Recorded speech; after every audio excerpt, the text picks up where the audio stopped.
ID, call forwarding, call waiting, and call blocking.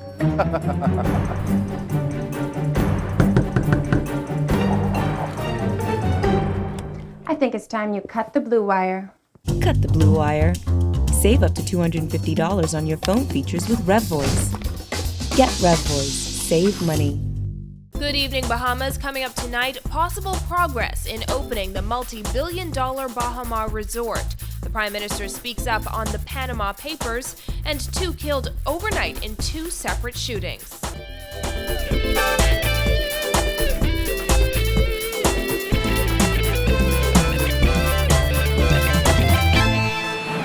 Welcome to our news. I'm Christina McNeil. Thanks for joining us. Topping news tonight, Prime Minister Perry Christie says he plans to meet with very significant personalities from China this weekend to advance the Christie administration's efforts to get the multi-billion-dollar Baha Mar resort open. Christie says the Chinese officials are the subject of his government's interest as they move to identify new ownership. They are among thousands of delegates visiting the Bahamas to attend the IDB annual general meetings. Our news Vonique Toot reports. Prime Minister Perry Christie has revealed that high-level Chinese officials will visit the Bahamas this weekend for critical discussions as government seeks to have construction on the troubled multi-billion-dollar resort resume. His comments came during a news conference at the Baha Mar Convention Center, where the Inter-American Development Bank's annual general meetings are taking place. We have been advised of some very, very significant personalities coming from China, with whom we are arranging to have bilateral meetings with respect to bringing this in. Very high-ranking persons coming in from China to this conference, and who will be the subject of interest on our part, so as to again advance the feeling and the thoughts of the government of the Bahamas and the people of the Bahamas that this is a facility that should be opened, and meaning construction should resume to finish the rest of it as they move to identify the new leadership, new ownership on the premises. Despite growing skepticism, Christie has repeatedly said he remains optimistic about the stalled Cable Beach development, asserting that major investors have continued to express strong interest in Baha Mar.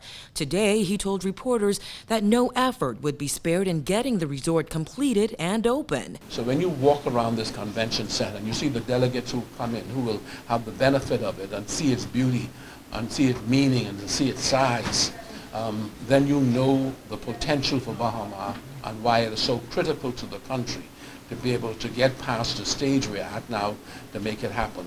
Baha Mar filed for bankruptcy in the United States last summer. However, the bankruptcy claim has since been dismissed. In October, court-appointed provisional liquidators received the Supreme Court's approval to implement a redundancy plan, which resulted in more than 2,000 employees being laid off. The Prime Minister said as he walked through the multi-million-dollar convention center, he could see the vision of Sarkis's Merlion. We're actually standing in the convention facilities of Baha Mar, that you can see the extraordinary beauty of it. We are reminded of the vision of Sarkis's Merlion on this occasion, as he shared with me when we stood in the wild environment before this was ever existing. We see the merit of it. We are even more encouraged to know, as we heard from the president of the bank, how could something so beautiful that is 98% finished be so incomplete in its impact on the country. Christie says about 3,000 delegates are expected to attend the IDB meetings this week. He added he is happy they were able to host them at the Baha Mar Convention Center. Reporting for our news, I'm Vonique Toot. Thanks, Vonique. Well, as the fallout continues from the infamous Panama Papers, Prime Minister Christie insisted today that the Bahamas is an honest and trustworthy jurisdiction that offers facilities to lawful people. However, he says whenever there is a challenge, the Bahamas will respond to that challenge. Christie was asked for his thoughts on 11 million documents that were leaked from a Panamanian law firm that allegedly helped clients avoid taxes and sanctions.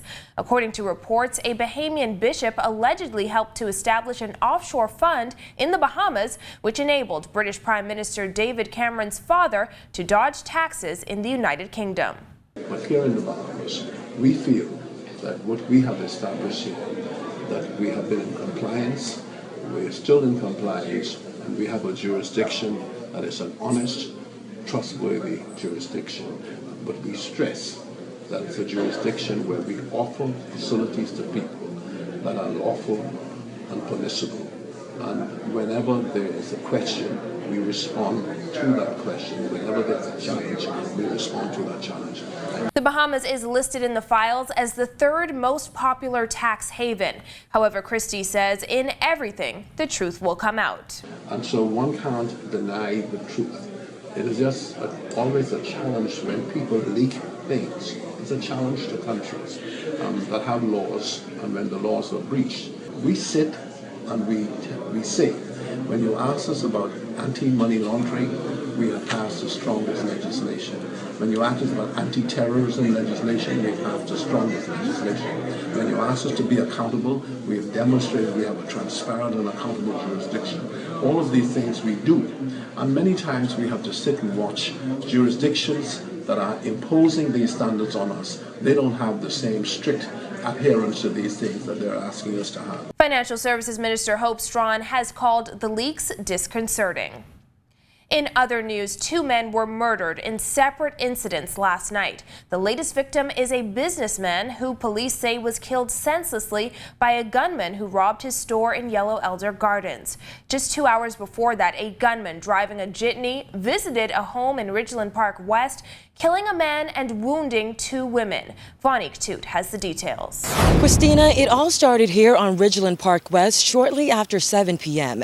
when police say a man armed with a shotgun walked up to a man sitting in a Nissan in front of a home on Charleston Street and shot and killed him. The gunman then barged into that home and shot 2 women, including an elderly woman. Assistant Commissioner of Police Stephen Dean provided these details on the scene last night. Police on arrival at the scene at Charleston Street, we discovered the lifeless body of a male in a Nissan vehicle.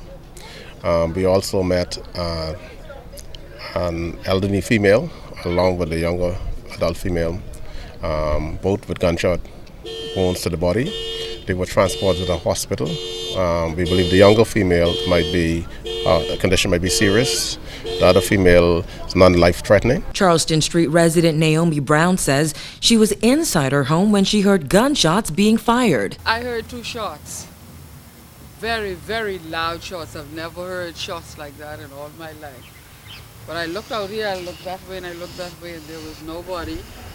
And then I heard a cry. And when I ran, I came here. I saw Mother Stephanie. And when I reached out there, I ran, and when I saw the man in the car, I died back home. Have you ever seen anything like that before in your life? No. He was in the car with his right hand out and just his neck busted. Brown described them as good neighbors, telling our news she has known them for years. Meantime, Dean says the suspect fled the scene in a purple and white 21A jitney, but it wasn't long before police caught up to him. We do have the suspect in custody. We do have the firearm allegedly involved in the incident in our custody. The police will be actively investigating that matter, and as that information unfolds, we'll be able to tell you much more. Not at the moment right now, but we can tell you thanks to assistance from members of the public who heard our plea, who heard via social media. They were able to respond and give us credible information that we were able to take this man in custody tonight. Though investigations continue into this triple shooting, the assistant commissioner says police suspect it was the result of a domestic dispute. We also have to use this occasion to appeal to people who constantly have these conflict, domestic situations. At some point, you must try to leave away from it, back off from it, because once you constantly have the inner conflict, it will develop into incidents that result in death. So we are asking persons, particularly community leaders, parents, adults, relatives, who might know of persons who are having some trouble in relationship, that they must intervene now. However, the bloodshed didn't end there last night.